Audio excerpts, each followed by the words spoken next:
Hello YouTube viewers and random Robot Wars fans. Now, due to popular demand, I'm going to do another Robot Wars Competitor Models video. So here we go and complete the trilogy with Robot Wars Competitor Models 3, the Threequel. Now, whenever I was a kid, I absolutely loved Robot Wars, and I cannot stress that enough. I mean, whenever I was a kid, my room was adorned with posters of Chaos 2, Pussycat, Razors, or Kill-A-Lot. So here's what is left, what I literally like to call scraping the bottom of the barrel, and show you what I have left upstairs of my cardboard Robot Wars models. Now remember, these of course were built 10 years ago now, so they are rotting to bits. I thought I'd start off this video today by talking about some of the miniature models that I made.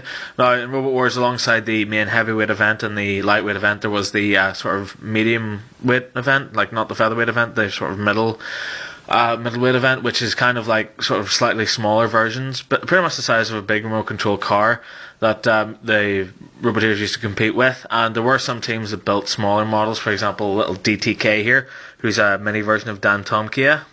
I can see it's got the little working flipper here, and kind of designed to look like Dan Tomkia, but it doesn't really look a lot like it. All the rest of them here, they don't actually exist. But I decided to build them anyway, mainly because whenever I built my bigger models, sometimes I got the measurements wrong and built them too small, or sometimes I built a smaller one just to judge how it would look whenever I built the actual larger full-size one. So also here we have, in a very bad condition, is a miniature little exterminator here. One of his little soft riding ears is missing, and I have no idea why I built that one so small. And then this is Pussycat, who's one of the very first machines I built, and I think you can tell due to the crappy cardboard that I used and the amount of sellotape that's on it. It doesn't really look too accurate, but I built it anyway, basically for my Razor to destroy. And this is a mini 259. I did build a large 259, cannot find it to save my life, so there's a mini 259 there with a little spinning disc there at the front. Also a mini Smidsy here with the chomping jaws, which was built way too small to be a heavyweight, so I just used it for my little mini middleweight series. And then this is another one. This is Bigger Brother, whose design I actually took and used to build the larger version. So here's the larger Bigger Brother, and here's the little one, the little medium weight version. So as you can see, a lot of work was put into this one to get it looking right, so then I could make the plans a little bit bigger to build my larger one. And then this is Terahertz. You may have seen Terahertz in my first comparative models video. This one's axe works a little bit better. As you can see, it works a little bit faster, but again, too small to use in my heavyweight series, so that's why I built it. That's why I built it as a bigger model, but this one is, like I said, one of the first ones I built, and it's way too small. And then this is Bulldog Breed 3. You may remember got beat by Hypnodisc in the 5th Wars. Again, just too small to use in my series whenever I built it, so I just used it as a sort of middleweight robot. As you can see, a little bit of detail on the inside there and around the back too. And then finally, this is my miniature RNA 2, who I built whenever I saw the trailer for Heat C of the 6th Wars. It was the one that Chaos 2 threw out of the arena. And I didn't have time to actually, I only saw it for a brief couple of seconds in that trailer and built it like this. And then when it came on, I realised that it was yellow, not gold. And second of all, it was way too small. So yeah, those are some of my smaller robots. Okay, so on to some of my larger models, and this is Thermidor 2. You may remember it came to prominence in the 4th Wars, but originally competed in the 3rd Wars. Has a front flipper there, and the little wheels there as well, which were a nightmare to design. Originally its claws opened and closed, but then after the 5th Wars, I think they kind of just held them in place stationary. This is Mute, a machine that was originally introduced in the New Blood series, in the 2nd series of Robot Wars Extreme, and also competed in the 7th Wars, where they lost to Firestorm by flipping themselves out of the arena. Had an immensely powerful front flipper, which used to, when they were self-riding, used to actually chuck them into the air. And they also had a little rear flipper here at the back as well, which used to lift up and down as well. This is my crap attempt at trying to build Typhoon 2, one of the 7th Wars, unfairly so in my opinion anyway, and this is the last ever robot I ever built as a model before I put my toys away and started playing with Doctor Who toys.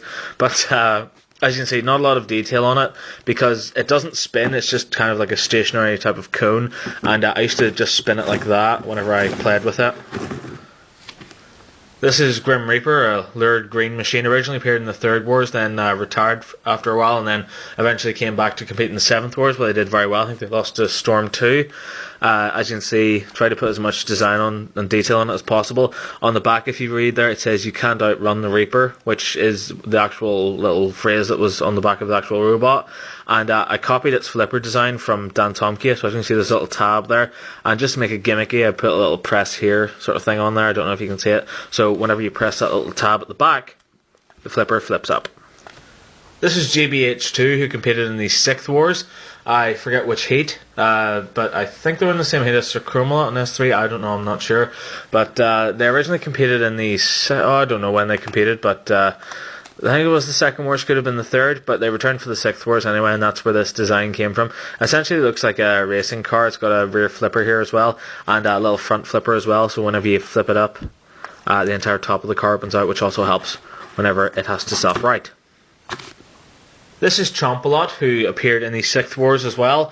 Has these little self-riding wings on the side here, and it's got this weird kind of shiny side armour, which I took from Christmas present wrapping paper, and it has a little claw at the front here, which opens and closes like that, and that's just put together by a little sort of strip of cardboard here, which I slide back and forth. This is Splinter, who's in Splinters. Originally competed in the 2nd Wars with Ivanhoe, I think, and then returned for the 4th Wars, where they got ripped to shreds by Hypnodisc, and the 5th Wars, where they were beaten by Bigger Brother in the 2nd round. One of his little arms is broken off there, as you can see on this side, and his axe, the less said about that, the better. It's kind of hanging off. But put a lot of work into trying to design him. Like, it originally said Splinter across the front there, but that's worn away altogether. And little Ivanhoe logo on the back there as well. But unfortunately, it has succumbed to the ravages of time, and as you can see, the sellotape's starting to crust and become yellow.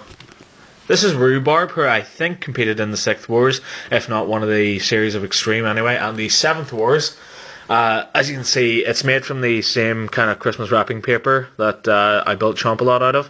Has a low pressure front flipper, I remember that. I think they competed in Heat A of the 7th Wars with it, and I think they lost to Tiberius 3, I'm not too sure, but has a little front flipper there as well, which is quite nice. Kind of same design as Bigger Brother, so whenever it's on its back, it can just self-right. And I put a lot of detail into the base of this robot as well, just for appearance's sake, and it's one of the few robots where I've actually studied the base of it and tried to put as much detail on as possible. This is Weldor 3, who come from Newry in Northern Ireland, so come on, had to build them. Originally appeared in the 3rd Wars and the 4th Wars with a more redesigned robot, and then appeared in the 6th Wars with Weldor 3. They also appeared in the Commonwealth Carnage, I believe, as well. They had a spinning bar on the back, which is unfortunately broken off, and I've lost it, and has a front flipper as well. I think they competed in Heat A of the 6th Wars as well with this machine, and lost in the first round. This is Prizefighter Mach 2, who originally appeared in the 3rd Wars, also returned in the 4th Wars, and appeared in the 5th Wars as well, where they had a very impressive run and got to the Heat final, and they also took out Thermidor 2. Not really a lot of things that are special about this machine. It has a small front flipper here as well, and around the back, I don't know if you can see it, but I've put a little thumbtack on there, which acts as a secondary weapon as well, and a little bit of detail on the front and underneath as well, and a little RAF logo there on the top too. These are my Plunderbirds, built of course fantastically by the Plunderbird team, Mike Onslow and Brian Kilburn. Competed in pretty much every war up until the 5th Wars. I've built their Plunderbird 4 from the 4th Wars, where I absolutely thought was splendid. As you can see, I've tried to put a lot of detail as possible, including that little sort of 4 and bird logo that they had going on there. There's a little hole from Razor, and their little slicer dicer at the top as well. But whenever they entered the Extreme Series 1 in the 5th Wars, they came back with a more redesigned Plunderbird 5. And as you can see, this is one of the few robots where I've used a computer, the use of a computer in order to build it, because as you can see, I wrote the little logos there and printed them off. So it makes it look a lot more like the actual finished machine, and also a lot of detail there on the underneath as well, and on the back too, the little Plunderbird logo there, and the little slicer dicer, which I've redesigned a little more since their Plunderbird 4 model. This is Mini Morg from Wales. Originally appeared in the 4th Wars, beaten by Firestorm on a judge's decision in the heat final. They then reappeared for the 5th and 6th and 7th Wars. This was originally the Morg in the 4th Wars when I originally built it, but since then I've been chopping it and changing it and cutting it down. Originally had an axe and a spinning disc on the back here, but unfortunately those were broken and it was falling apart, so I just put a little bit of a cardboard back to it there, and it has a front flipper as well. I love the design on the top of it. It took me ages to do that whenever I was a kid. And a funny little feature about this is no matter when you turn it upside down, it'll always self-right. So just to show you, it always flips back over again.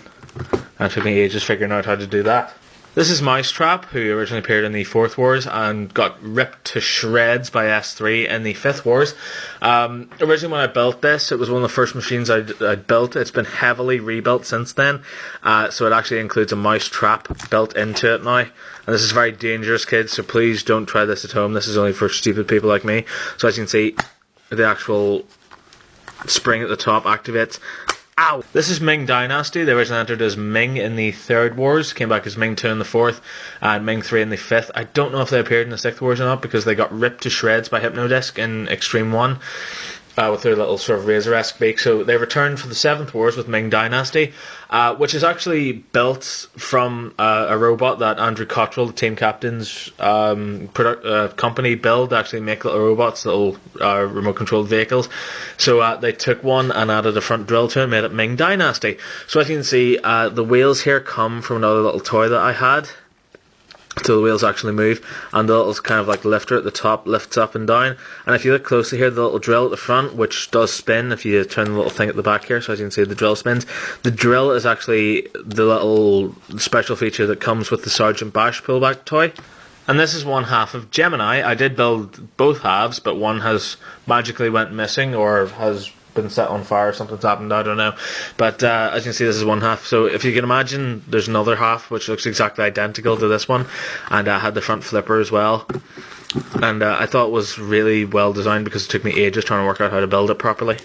And finally, here he is. This is Cassius Chrome, the worst incarnation of a house robot in the history of ever. So crap, it didn't actually get a pullback toy of itself made. But nonetheless, I took it upon my duty to build one. The head's built from an old roll of film canister. The ears are from an old drinking straw. And everything else is just built from crap. Like the back section is missing completely because I think I had Typhoon, Hypnodisc and Exterminator gang up on him whenever I was playing with him one day, and I just ripped him apart. Like one of his little arms is missing. His arms are made from old lollipop sticks. What happened was you used to be able to push these back and forward, and it would imitate boxing. So his little arm would come out and in on both sides. And like I said, I've ripped him apart. It's built from old nails. It's built from everything. And what a terrible house robot. And of course, how could you build all these competitor robots without building your own arena? Now, whenever I was a little boy, my arena was essentially my carpet on my bedroom floor. And one of the arena walls, believe it or not, was actually a lightsaber. And the other one was just a bit of wood. And then my room got recarpeted. So all the carpet was lifted off of it and replaced with new carpet that I wasn't allowed to play on. So my dad got me this piece of wood and put 3 sides on it, left the 4th side blank so I could actually reach in and play. And from there I just added all my little parts and pieces, and this has been upstairs ever since. The actual floor of the arena is made from carpet, believe it or not, some of my old bedroom carpet with some duct tape put over it. In fact, if you look at my old destroyed flame pit here, you can actually see some of the carpet in there. And I also have a picture of my arena before it was duct taped, so you can see what that looks like.